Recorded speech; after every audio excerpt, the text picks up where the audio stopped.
One of the first tips is to know a lot about the company. The more that you know about the company, the more that you are capable of answering a multitude of questions. And you only know a lot about the company once you understand the basics of it, such as the history.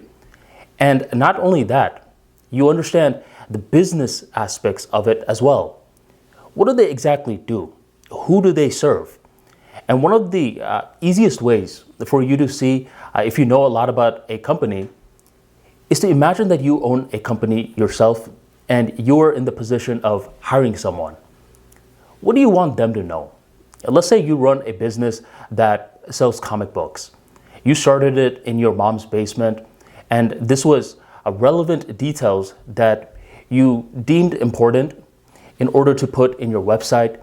You have a lot of your selection of the different books that you have.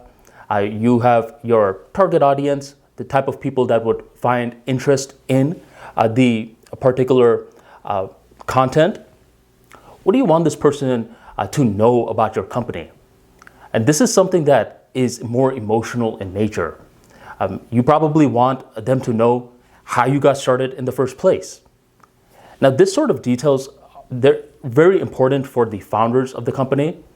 While you may be at that stage where you're dealing with, let's say, a second to third level manager who don't necessarily care that much.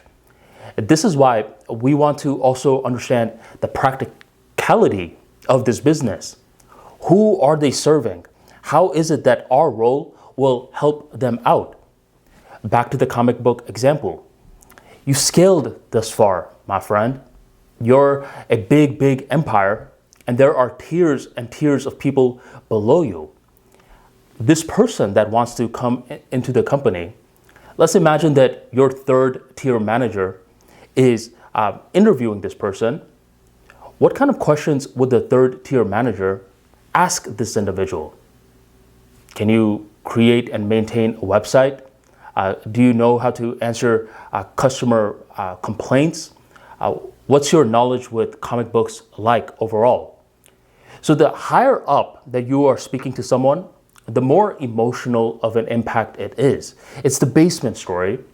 While the further away they are from the founder, the more of a practical language that they're going to use. You want to be aware of both sides, and the more that you're aware of both sides, that is when you know that you know a lot about the company.